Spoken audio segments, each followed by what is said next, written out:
Hello and welcome. My name is Caroline Bremner. I'm the Senior Head of Travel Research at Euromonitor International. And I'm delighted to be joined by Alex Jarman, who has come all the way from Chicago to be with us today. He's our Senior Analyst. So welcome to WTM, Alex. I know it's your first one. Thanks, Caroline. Really excited to be here. Excellent. So today's presentation is called Powered Up, Driving Travel Forward with Digital and Sustainable Innovation. This is off the back of a white paper that we launched earlier today, and you can download the white paper from the QR code, which we'll share at the end of the presentation. So for those of you who aren't familiar with Euromonitor International, we are a global market research company. We have offices in 16 countries around the world. A brand new office opened up in Mexico City just this year.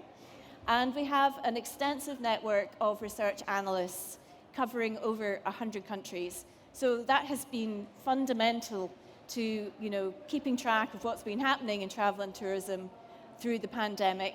And of course, as we move into this new era of uncertainty. So in terms of what we're going to look at today, our major themes are we're going to start with a global overview, looking at travel and tourism, how it's performing. Then we'll zoom in and have a look at some specific regions, starting with Europe, where we have new challenges to overcome. Then we'll move on to the Americas, which is moving onwards and upwards, and wrapping up with Asia Pacific, which has had a slow start to recovery post-pandemic. And then we'll do our final takeaways. So when it comes to the global outlook for travel and tourism, it's been a very challenging couple of years. This is my first time at WTM in the past 3 years, so you can see that the travel bans and restrictions have really curtailed people's ability to travel. But the good news is that travel is back, and it's being powered forward by huge pent-up demand from consumers. So with the rollback of travel restrictions and the rollout of mass vaccinations, this is really helping the industry to recover. International travel is forecast to grow at an astounding 88% this year. We saw that massive drop-off and collapse in demand in 2020, but now we've got that we're in the recovery cycle, which means there's very, very strong demand coming out. Equally, when we look at the comparison between domestic versus international, international is recovering faster because we can move away from that staycation effect. So by 2022, we'll regain at least 56% of those pre-crisis levels by the end of this year. Domestic tourism, which was the substitution during the height of the pandemic, that's already regained 85% of its pre-crisis levels. And of course, we'll expect to see domestic return to full 2019 levels by 2024, whereas international travel, because it fell so fast and so far, will take at least until 2025 to return to full recovery. So there is a long haul ahead of us. The challenges that we face are, very, very numerous, and we can see particularly that inflation is casting a dark shadow over the success and the growth rate of travel and tourism. This has been caused by the war in Ukraine, which has instigated an energy crisis and a cost of living crisis. And if you're in the UK at the moment, it's frontline news every single day, apart from when we have changes of Prime Minister. But anyway, inflation is one of the key areas that is impacting travel businesses, where 62% of travel business professionals that we spoke to said that it was having an extensive, if not moderate, impact on their businesses. Other challenges are areas such as supply chain disruptions, rising costs of fuel, energy, food, and equally we have a labor shortage crunch. And for anybody in the Northern Hemisphere, we saw that play out with the mass flight cancellations over the summer. And of course, with that labor crunch, we're also seeing inflation stoked even further, which is, again, adds to the list of challenges. So what are travel businesses doing when they're faced with not just the remnants of the pandemic, but also these new challenges, this new era of global uncertainty? Well, from the businesses that we spoke to, 44% of them are investing in innovation. That's through new product development, such as developing sustainable travel and tourism products. It's through looking at new growth opportunities, tapping into new business segments, such as leisure, extended stay, adventure, wellness, you name it, it's being looked at. Equally, market expansion, source market diversification, zero COVID restrictions in China continue to curb that very important source of demand. Also, the Russian outbound market has collapsed. So countries and destinations around the world are getting creative and looking for new sources of demand. Digital transformation is one of the key pillars that we've identified in our new report. And it's already, we can see that the market has tipped over. It's very much an online business model that we're working with. Over 75% of travel sales globally are booked online, and 25% or thereabouts is booked via mobile. And this is incredible. This is incredible development since the smartphone was only launched in 2007. So this industry continues to undergo digital transformation. How's this playing out? Well, when we spoke to those travel professionals, they said that they are building and providing much more consumer-centric and seamless types of technology and tools for their consumers. 45% said that they provide an app for their customers to make sure the trip is managed, it's seamless, it's convenient. 39% believe that augmented reality and virtual reality are going to be the most important technologies to impact this industry over the next couple of years, while 33% are already adopting artificial intelligence. And of course, that means that there's a real focus on areas such as personalization and personalized marketing.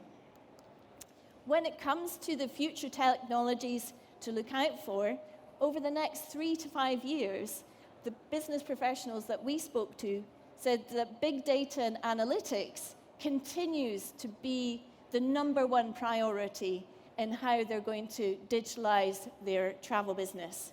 Artificial intelligence helps with that. Equally, we're seeing the rise of augmented reality and virtual reality. Just walking around the show, you see just how this overlaying of the digital on the physical world creates really immersive and enhanced experiences for visitors as well as us conference attendees. So when it comes to augmented reality and virtual reality, one very interesting area that our clients are asking about is the metaverse. And there's a lot of skepticism, and there's a lot of doubt about it. We can see that Meta, for example, is facing huge losses, it's cutting its workforce, but the long-term potential of the metaverse is undeniable. It's the future of the web, so we cannot ignore it. Already, 50% of millennials, I just could not believe this, 50% of the millennials that we spoke to in our global consumer survey are planning to enter an immersive, holistic world such as you find in the metaverse, where they can go to a virtual concert or a virtual sporting event. That is half of them. And already, 44% of consumers are using virtual reality to try before they buy when they're looking at holiday destinations. This technology is already here, and it's being used today. Another question that we get asked a lot from our clients and the destinations that we work with is, well, what about this cost of living crisis? Are consumers really going to pay for sustainable travel products and services when they can barely put food on the table and they can barely pay their mortgage? Well, we fielded this survey in April, and already global inflation had jumped and doubled by that stage. And the responses that we got back from travel professionals is that their customers are willing to pay, and 58% are willing to pay more for sustainable travel products and services, compared to 25% that don't. So the case is there to hold our nerve and to continue investing in sustainability. So when it comes to the global outlook, yes, we're seeing huge amounts of growth. Everybody's talking about the growth in the market, growth in the industry. But we have to remain cautiously optimistic because there are some very serious challenges ahead. Rising inflation, rising interest rates, the cost of living crisis, and how this is going to play out. Already we know that in Europe and the US, there could be recession next year. And of course, when there's recession, there's job losses, and that's a danger for travel businesses. So there are threats ahead, but if we take an innovative mindset, focusing on that digital transformation, leveraging the latest technology, and of course, focusing on sustainability, these key pillars will help us see through the challenges that we're facing. So I'm now going to turn to the first of our regions, which is Europe, where we are very much living through some very challenging times. So I'll start with the good news. Anything that's experiential is really resonating with consumers. So we have some brand new data that we launched back in August. So guided tours are growing at 15% from 2022 to 2027. Festivals and leisure events are growing by 14% a year over the next 5 years, and duty-free shopping. So in Europe, experiential experiences and activities is really going down well with the consumer base. When it comes to the performance and the recovery in the industry, this is looking at various sectors of demand. So international tourism, we've got domestic tourism and some of those key travel categories. We can see this very, very sharp decline in 2020, a slow recovery last year, but it's really taking off this year. And we're expecting Europe to regain at least 73% of its international tourism spending by the end of this year. Some key areas of growth continue to be short-term rentals. That Airbnb effect is continuing to really strike a chord with consumers as they are looking for authentic and local, off-the-beaten-track experiences, which often Airbnb and the short-term rentals can provide. What about travel businesses? Well, they are much more engaged with technology than we saw on the global level. 69% of travel businesses in Europe, so that's East and West, are investing in big data and analytics for that personalized experience, very seamless and customer-centric. 52% investing in AI, and 42% already investing in augmented reality and virtual reality. As I say, these technologies are here, we know it, many of you are probably working in it. When it comes to strategic priorities, improving the customer journey is the number one priority. That accounted for almost 70% of the people that we spoke to. Enhanced cybersecurity, where we've got war on the continent of Europe. So basically, this is a challenge to all types of business. And other ways, we're seeing further integration of technology throughout the customer journey before, during, and after the trip. And of course, sustainability is top priority in Europe. We know that European consumers are very conscious about their carbon impact. 2/3 of global consumers, or European consumers, should I say, are concerned about climate change. But then when we ask travel businesses, are you investing in sustainable travel products and services? Only 42% said that they were. So you can see that there's this disconnect, what consumers want and what the travel industry is doing to support that. And one thing that was very interesting was that the flight shaming phenomenon is still alive and kicking, where almost 30% of consumers are choosing not to fly because of their carbon impact and choosing much less carbon-intensive modes of transport, such as rail or EVs or electric buses. So to help illustrate the trends, here's a couple of case studies. Goodwings in Denmark is walking the walk when it comes to net zero travel. They are a corporate business travel platform, and they help their clients to reduce their carbon footprint by an astounding 85%. They use carbon emission tracking to look at every single part of the journey. So transport, food, lodging, everything is included. And then the clients pay to offset that through reforestation schemes. They're B Corp certified. There are some real thought leaders in sustainability in the industry, and it's nice to see some startups as well, starting from that B Corp point of view. Equally, this is a really interesting example from Scotland, where Everly, they're using the latest technology, so Internet of Things, artificial intelligence, augmented reality, 3D imaging, you name it, they're using it. And they're working with communities, and they're co-creating products that communities are on board with and are happy with. And so basically, this means that we have not just the creation of products that are authentic and truly local, but equally we have the visitor analytics that those destinations can leverage to better manage their destination overall. So again, that continuous fight against over-tourism. So when it comes to Europe, there are some opportunities, but what we'd advise is taking an inclusive mindset. We are in the grips of a cost of living crisis, and we need to ensure that it's not a race to the bottom, that we protect those margins and we protect making sure that sustainable travel remains accessible and inclusive to consumers, because it really resonates with them. We know that we're in the throes of digitalization and have been for decades. So we need to embrace new technologies. Young people today are in the metaverse.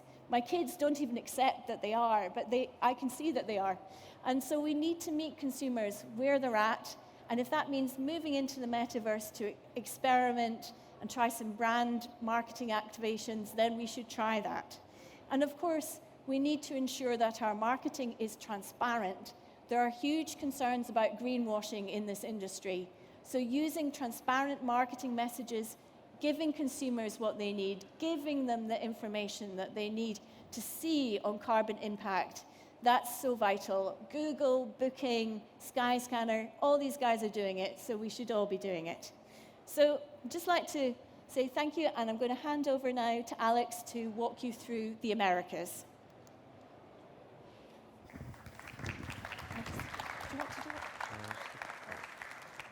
Thanks, Caroline.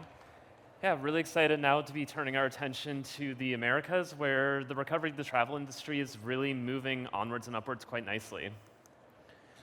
So starting out just looking at the recovery of in-destination spending within North America, we see that the greatest categories of growth are duty-free spending, guided tours, and food and dining. And now when you look at this data, at first some of these annualized growth rates might seem a little lower than what you're seeing in other regions like Europe and Asia. But that really just speaks to the tremendous growth and recovery that we've seen in North America, really coming from domestic travel in both 2021 and 2022.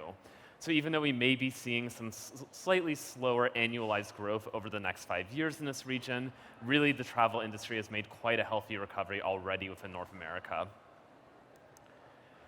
Taking a step back to look at the Americas as a whole, we see really robust travel recovery across the board. As I said, domestic tourism is a really major strength, especially in North America due to the US market. But we're also seeing pretty healthy recovery of that in Latin America. North America, we're projecting full recovery of domestic tourism in 2022. Latin America, a little bit slower, coming in 2024, but still on path to make quite a healthy recovery there. In terms of inbound spending, we're projecting the Americas to reach about 73% of pre-crisis levels in 2022. So again, really keeping pace with Europe and really on a healthy path to recovery. There are some really bright spots in the region, the Caribbean notably one of them. A lot of islands within the Caribbean opened their borders relatively early to inbound travel during the pandemic. And we're seeing the results of that now with inbound tourism spending recovering and really exceeding pre-crisis levels in several countries in that region. Finally, you really can't look at the Americas without remarking on the extraordinary growth of short-term rentals in the region. When we look at short-term rentals recovery relative to their pre-crisis levels, it already recovered in 2021, and it's continuing to post very strong growth in 2022 and looking out over the next 5 years. So this short-term rentals alternative accommodation segment has really flipped the lodging segment in the Americas on its head, especially when you compare their recovery to hotels. So really important factor to keep our eye on over the next 5 years. When it comes to business investment in the Americas, the top area that we see travel companies focusing on, according to Euromonitor survey, is brand building. This is obviously something that's very important for travel businesses. Coming out of the pandemic, consumers maybe haven't been traveling as much. Really important to reintroduce consumers to your business. At the same time, however, it's really important for these businesses to keep their eye on investing in new technologies. Really being sure to keep your eye on new technology, investing in those, and getting consumers the latest travel tech is going to be really important for American companies to stay competitive within the market. Now, one thing that's really important to note when we're talking about digital innovation in travel is that even though we may talk about the Americas as a region, as a whole region, there are very important differences that we see when it comes to North America and Latin America. And digital is really one of those places. For example, 53% of Latin American consumers in Euromonitor's survey reported being interested in exploring destinations with virtual reality headsets. So really being on that front wave of digital travel exploration. You can compare that to only 35% of consumers in North America being interested in the same thing. So we really see a difference emerge when it comes to Latin American travelers and North American travelers in terms of their interest in digital exploration and digital travel. And it's really going to be important for travel businesses that are expanding in the Americas to keep that front of mind. One other area where we see a really important difference between Latin Americans and North Americans comes to sustainability and climate change. In Euromonitor's consumer surveys, we see that 73% of Latin American consumers are worried about climate change, and that's the largest number in any region globally. Compare that, however, to North American consumers, where only 59% are concerned about climate change, and that's actually the least amount globally. So for travel businesses thinking about the Americas, especially those who are looking to expand in Latin America, sustainability is critical in thinking about how to structure your travel business, especially when it comes to the environmental aspects of sustainability. Really putting forward that net zero strategy is going to be critical to speak to these consumers in Latin America. Turning our attention now to a different area of sustainability and some case studies, I want to talk about the Original, which is a new program that's coming out of Canada. So the Original is a mark that helps travelers book experiences through Indigenous-owned businesses in Canada. What's really great about this is that it puts diversity front and center. It emphasizes Indigenous stewardship of the land, and also makes it really easy for travelers to see how to put responsible, socially sustainable tourism into action. In multiple surveys that we've run, we continually see that travelers are very interested in social sustainability, supporting local communities, being a responsible traveler. But there's sometimes a disconnect between their desire for that and their understanding of how to put that into action. So programs like the Original really help make that connection for consumers and show them how to travel in a socially responsible way. Turning now back to the environmental side of sustainability, we have Avelia, which is a startup coming out of the US. And Avelia is enabling companies to purchase sustainable aviation fuel for business travel using a blockchain-powered booking claim model. Sustainable aviation fuel, we know, is going to be really important in order to allow travel businesses to hit those net zero targets that they've been making. But at the same time, sustainable aviation fuel has been very hard to get off the ground and in order to be invested in at scale. So programs like this, in order to track the actual usage of sustainable aviation fuel and get more companies investing in its usage, are going to be really critical to bringing that technology to greater scale in the airline industry. Finally, taking a step back and thinking about some of our key recommendations for travel in the Americas. The first is really embracing the alternative. As we saw at the beginning, alternative travel is a huge growth area in the Americas, especially when you compare it to its pre-pandemic levels. So really giving personalized, different travel options to consumers is going to be very important if you're looking to expand in that region. Additionally, taking on responsibilities. Sustainable travel is very important in the Americas, especially in Latin America. But what's critical is that the different parts of sustainability need to be balanced. Environmental, social, economic sustainability. All of these different pillars are really critical for travel companies' sustainability platforms in the region. And finally, selling digital. Now we see that this is maybe an area where fewer travel companies are currently investing in the Americas, but that really creates opportunity for additional investment and for travel companies who do choose to invest in digital innovation there to set themselves apart from their competitors. Moving on now to our final region, we're going to take a look at Asia Pacific, where we've really seen a slower recovery than in some other regions.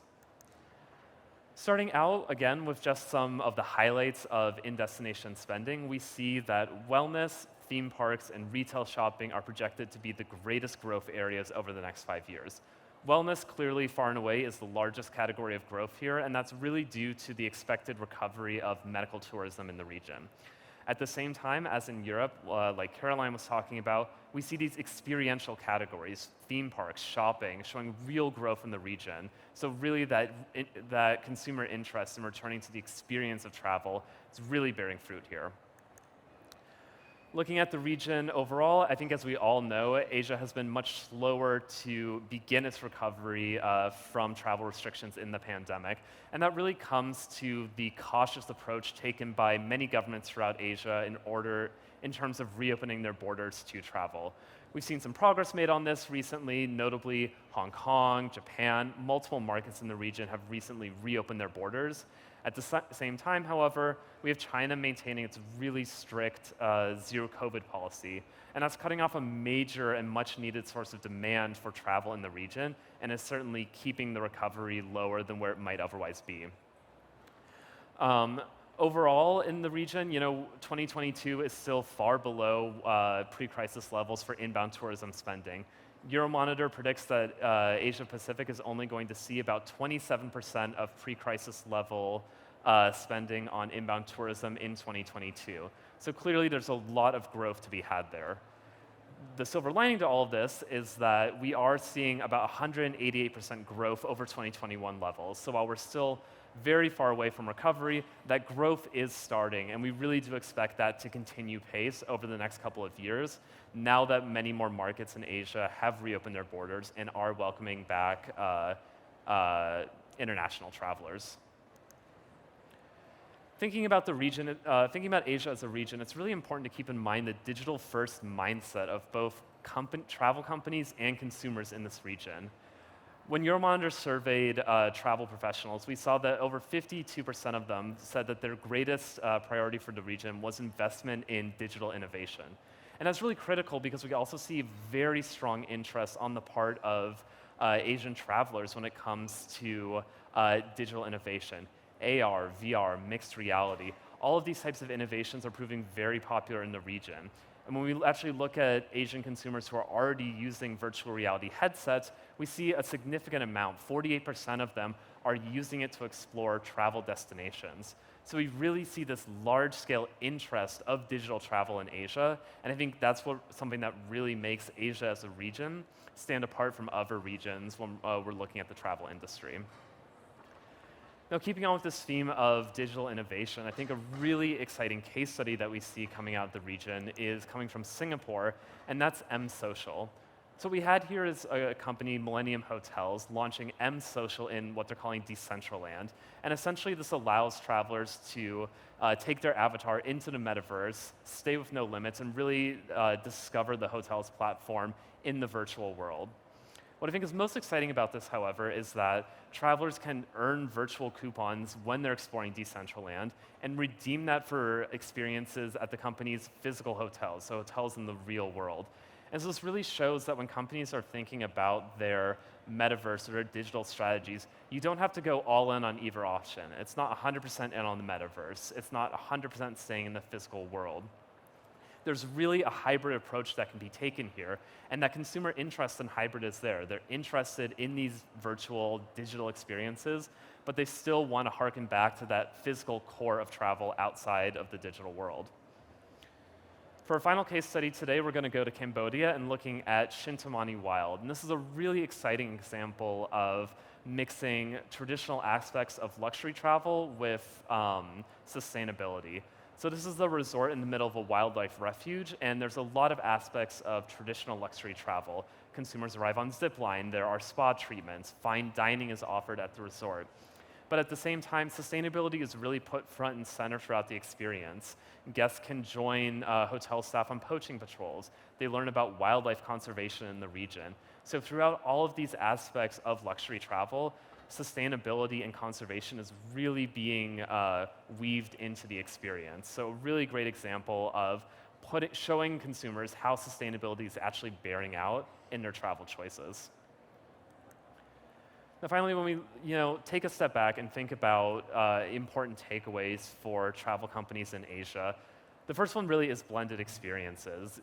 Digital is an incredibly important mindset for travel businesses and consumers within Asia, but at the same time, the physical world maintains its really key importance. So offering consumers that choice and that ability to sort of create their own balance between the physical and the digital is really key in the region. Finally, next, less is more. Doubling down on these core values, nature, wellness, adventure tourism, some of these really key tenets of the travel industry that have been around for decades are performing very well in Asia at the moment. So it doesn't have to be all these additional frills put on top of the experience. Some of these key tenets and core tenets of travel are really producing strong growth. And finally, just remembering biodiversity. We've talked a lot about the different aspects of sustainability throughout this presentation when it comes to balancing social, environmental, economic. Keeping in mind as well that aspect of biodiversity is really important when thinking about travel in Asia, and we're really seeing a lot of investment in that in the region. So now I'm going to turn it back to Caroline for some of our final key takeaways before we start our question and answer.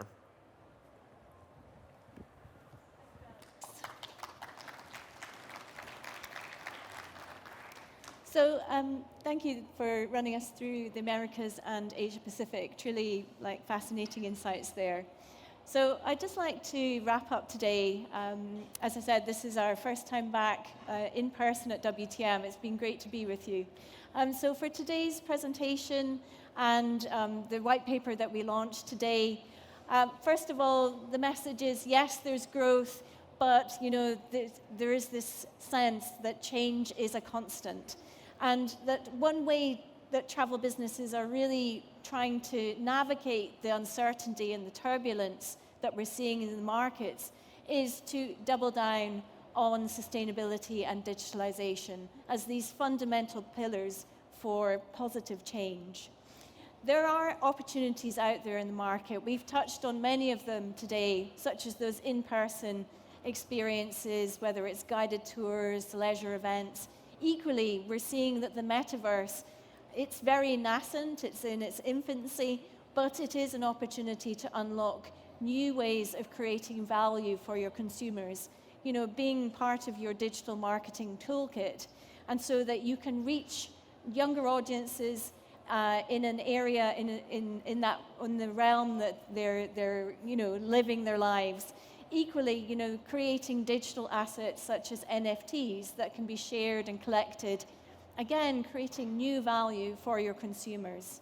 Sustainability, we know, we work in travel, that sustainability is the #1 priority. Without it, there is no future.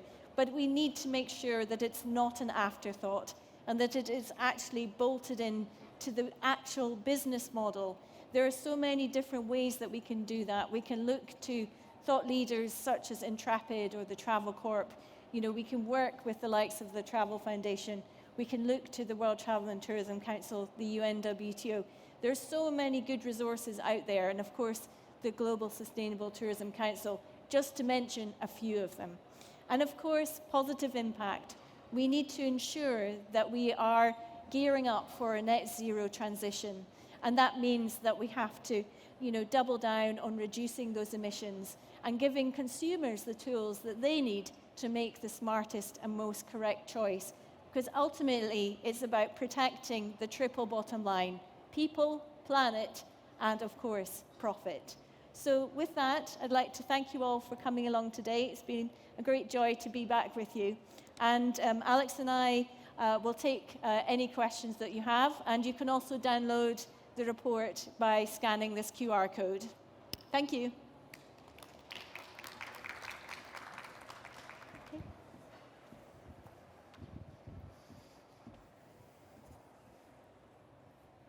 Do we have anybody? We should have the Euromonitor ladies with microphones.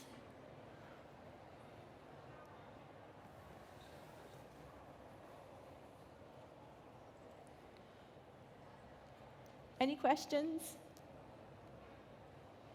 Yeah, we've got somebody over here. Hi, Caroline. Hi, Wolfgang. Alex, thank you very much for this wonderful presentation. I'm Wolfgang Alt from the Meaningful Tourism Center.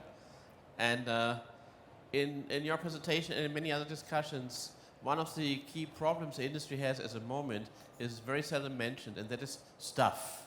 So we all found out that many people during the pandemic found out that there are other jobs where they earn the same amount of money for a Monday, Friday, 9 to 5, sitting down, nobody shouting at you job, and they didn't come back into the industry. So where do you, in your analysis, see this part of the future development of tourism, where we think, so this is one of the approaches of meaningful tourism we have developed to say all the stakeholders must have benefits and satisfaction, and the people working in the industry are one of the stakeholders. Absolutely, and thank you, Wolfgang, for raising that really important point. I would say, having worked in tourism and research tourism for many, many years, that the people are what make the industry. And I think there is a sense that, many have left the industry because it was, completely shut down. There was no support. Well, there was an element of support, but they're seeing that the stability and security of the industry isn't what they can get from other industries, as you say. So we do need to be working with education, institutions. We need to ensure that we have a joined-up approach with the industry. For example, I do a lot of work with Scotland.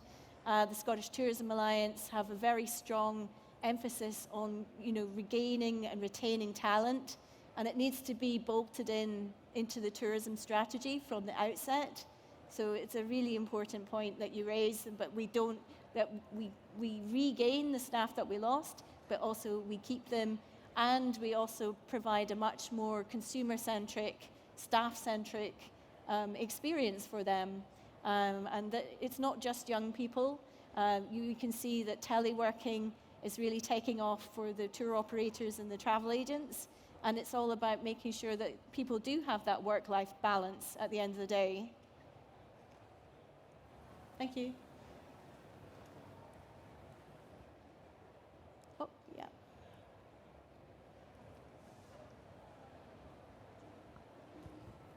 Thank you so much. I just have a question about travel brands in terms of sustainability. You spoke a lot about sustainability. What advice do you have for travel brands in terms of, I guess, what actions they should take, especially with the rising costs?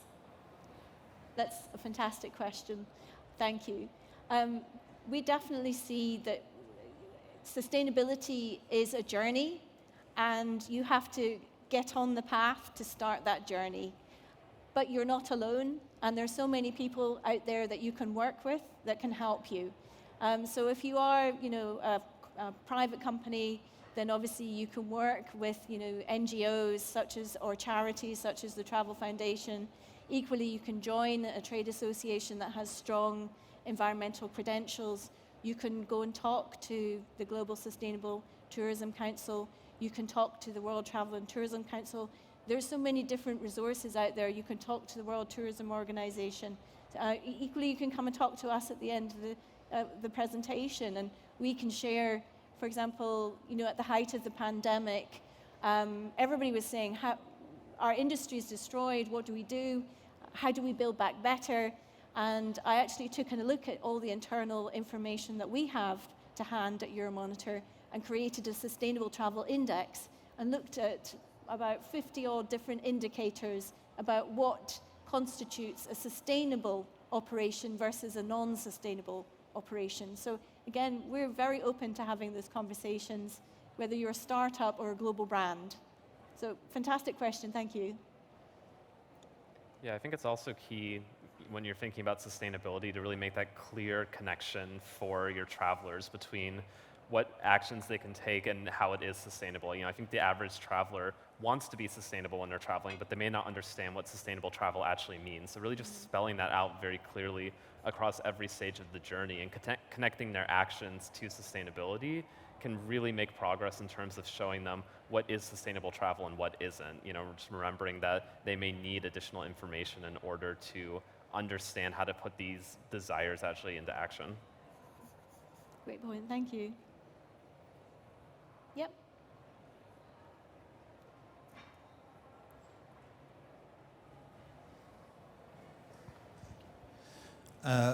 Across all the regions, your data is displaying a tremendous growth in short-term rentals.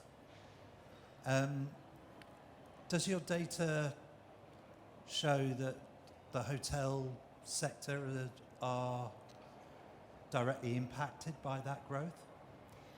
What we're seeing at a global level is that short-term rentals, as Alex explained in the Americas, it's that search for the alternative, and it's really been sort of flourished during the pandemic because it benefited as well from domestic tourism.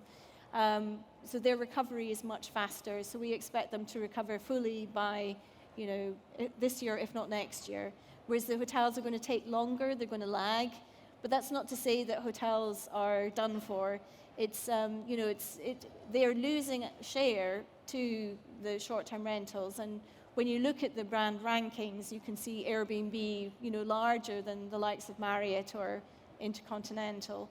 But at the same time, there's that kind of crossover because you see that the short-term rentals are looking to eye what the hotels have, and the hotels are looking to eye what the short-term rentals have. And they're all looking at things like extended stay, the bleisure, the blended trip, those kind of things, the workation. So there's a lot of competition going on. And then, of course, hotels saw the complete drop-off of corporate business travel, which the short-term rentals have been targeting, but it's not as much their bread and butter as the hotel chains. So great point, thank you.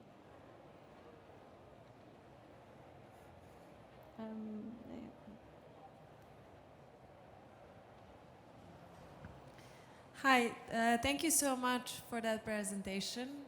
I had one more question. I was wondering how you think the cost of living crisis is going to impact the consumer's ability to travel, and more importantly, to travel sustainably. Great. Yep. Absolutely, as we talked about in the presentation, it is a major challenge, especially the cost of living for families and the rising costs of paying your mortgage, rising food costs, rising energy costs. And of course, at the end of the day, you have to balance whether you can or cannot afford to go on holiday. But what we're seeing is that there's a huge appetite for travel, and that consumers will forgo other expenditures, whether it's a new kitchen or a new sofa or a new, domestic appliance. So they're prioritizing, and travel is usually one of the last to be dropped, and we're seeing that from other, research companies as well. So there's a really strong appetite, and what it is, it's about ensuring that you align with the consumer's values. So if they want to travel, but they're seeing that it's uncertain at the moment because there'll be tax hikes, whatever, coming April, the fuel duty be removed, et cetera, you have to make sure that they are given flexible terms and conditions, flexible payments. We're actually seeing a lot of the rise of buy now, pay later in the industry. So again, as long as people are not sort of encouraging people to pay for things that they can't ultimately afford, but if they're given a means to achieve it, then it's a win-win for everybody. I mean, do you want to talk a bit about buy now, pay later?